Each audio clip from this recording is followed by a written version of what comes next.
In this tutorial, I'll show you how to import your browsing data from Chrome to LibreWolf, including bookmarks, saved passwords, browsing history, and other useful information. To get started, open LibreWolf and click the application menu in the top right corner, represented by the three horizontal lines.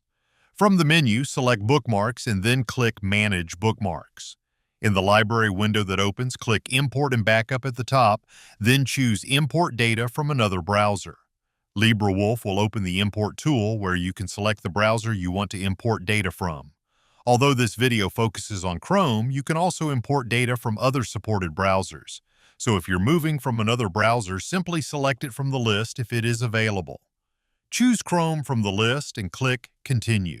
Now you can select which types of data you want to import. Depending on your browser, you may be able to import items such as browsing history, saved passwords, bookmarks, and other browser information. Select the data you want to transfer, then continue with the import process. LibreWolf will now import your selected information from Chrome into your new browser profile. The process usually only takes a few moments, although the exact time depends on how much data you are importing. Once the import is complete, you can check your bookmarks, saved logins, and other transferred data to make sure everything arrived correctly. And that's how you import data from Chrome or another supported browser into LibreWolf. Thanks for watching. I'll see you in the next video.